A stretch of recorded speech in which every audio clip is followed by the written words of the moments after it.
Primo Vitamino. Sinulle, joka haluat kasvattaa omat idut.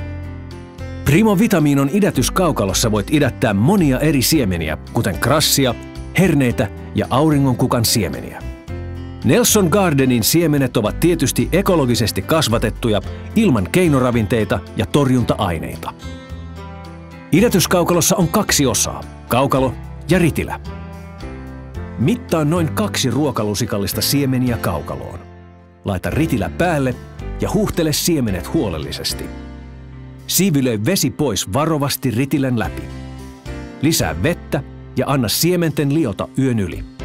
Poista vesi ja levitä siemenet tasaisesti ritilälle. Lisää kaukaloon vettä noin senttimetri ja sumuta siemenet vedellä 2-3 kertaa päivässä. Vaihda myös kaukalon vesi säännöllisesti. Aseta viljelys valoisaan ja lämpimään paikkaan.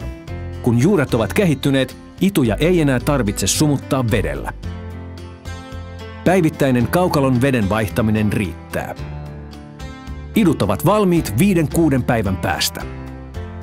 Leikkaa idut ja käytä niitä salaatteihin ja ruokiin, tai kuten tässä, voileivälle. Nelson Garden toivoo sinun nauttivan luonnon herkullisista vitamiineista.